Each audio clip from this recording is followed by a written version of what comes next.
बड़ी खबर है, मोदी सरनेम केस में राहुल गांधी की याचिका खारिज। झारखंड कांग्रेस ने जताया विरोध, केंद्र पर बोला हमला। आपको बता दें कि मोदी सरनेम मानहानि केस में गुजरात हाईकोर्ट ने राहुल गांधी पर सूरत कोर्ट द्वारा सुनाई गई सजा को बरकरार रखा। गुजरात हाईकोर्ट ने संसद सदस्यता को लेकर राहुल गांधी द्वारा दायर याचिका को खारिज कर दिया है। फैसले से भड़के झारखंड कांग्रेस ने रांची में कांग्रेस भवन से अल्बर्ट अक्का चौक तक एकजुटता संकल्प मोर्चा निकाला। कार्यक्रम में झारखंड कांग्रेस अध्यक्ष राजेश ठाकुर, स्वास्थ्य मंत्री बन्ना गुप्ता, वित्त मंत्री डॉक्टर रामेश्वर उरांव, कांग्रेस विधायक दल के नेता आलमगीर आलम, कृषि मंत्री बादल पत्रलेख और महागमा विधायक दीपिका पांडेय सिंह ने हिस्सा लिया।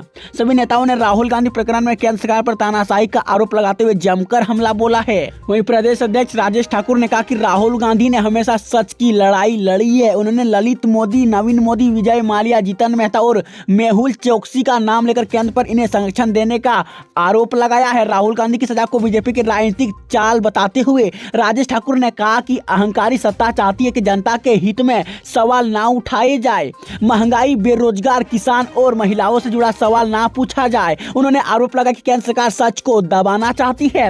आलमगीर आलम ने कहा कि जनता से जुड़े सवालों को दबाने के लिए केंद्र सरकार सभी हथकड़े अपना रही है। डॉक्टर रामेश्वर उरांव ने कहा कि सत्ता का अहंकार ज्यादा नहीं टिकेगा। राहुल गांधी ने जनहित से जुड़े सवालों की ज्योति जलाई है। वहीं स्वास्थ्य मंत्री बन्ना गुप्ता ने राहुल गांधी को सच्चा देशप्रेमी बताते हुए कहा कि अपने कर्तव्य पथ से नहीं हटे हैं।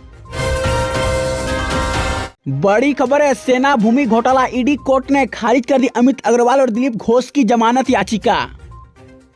आपको बता दें कि सेना भूमि घोटाले समेत अन्य भूखंड घोटाले से जुड़े मामले के आरोप में जेल में बंद कारोबारी अमित अग्रवाल एवं दिलीप घोष की जमानत याचिका ईडी के विशेष न्यायाधीश दिनेश राय ने सुनवाई पश्चात खारिज कर दी है।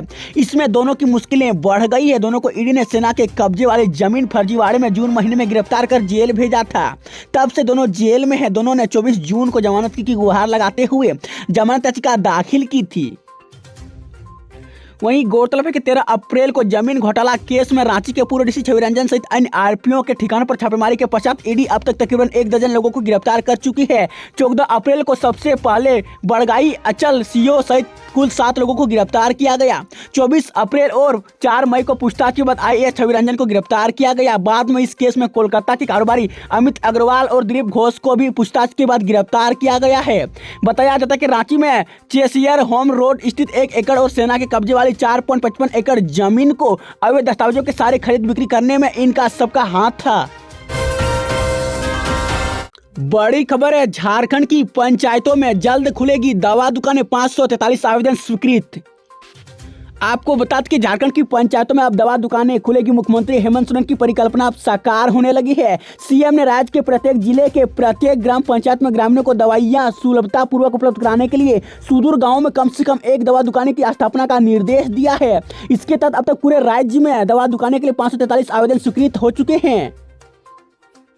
वहीं सीएम हेमंत सोरेन ने कहा कि झारखंड एक आदिवासी बहुल राज्य है, जहां की अधिकांश जनसंख्या सुदूर ग्रामीणों क्षेत्रों में निवास करती है, जिसे समय चिकित्सा सुविधा के साथ साथ जरूरी दवा की समय पर उपलब्धता जरूरी है। समय पर दवा उपलब्ध नहीं होने की स्थिति में कई लोग गंभीर रूप से बीमार हो जाते हैं या असमय उनकी मृत्यु हो जाती है। इस स्थिति से निपटने के लिए राज्य की पंचायतों में दवा दुकानें खोलने का निर्देश दिया है। वहीं ग्राम पंचायत स्तर पर दवा दुकान स्थापना के लिए अब तक कुल 1593 आवेदन पूरे राज्य से प्राप्त हुए। इनमें से 543 आवेदनों को स्वीकृति मिल चुकी है, जबकि 962 आवेदन प्रक्रियाधीन है। सबसे अधिक देवघर से 233, गिरिडीह से 230, धनबाद से 212, रांची से 138, गोड्डा से 102, पलामू से 85 और हजारीबाग एवं बोकारो से 75 आवेदन प्राप्त हुए हैं।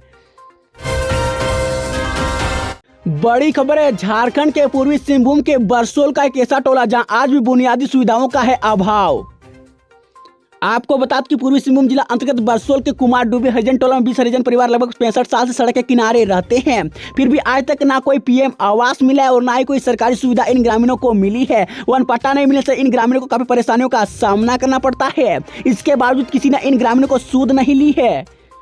वहीं कुमार डूबी हरिजन टोला में हरिजन कलांदी, तारानी कलांदी, संतोष कलांदी, तारकनाथ घड़ाई, बादल घड़ाई, दिलीप घड़ाई, लक्ष्मण मालिक, शरण राला, मिलू राणा, द्रौपदी मुरली, सुकांत मालिक सरीखे ग्रामीणों का कहना कि वे लोग इस जगह में पिछले 60 साल से रह रहे हैं, लेकिन आज तक बुनियादी सुविधाओं का लाभ नहीं मिला है।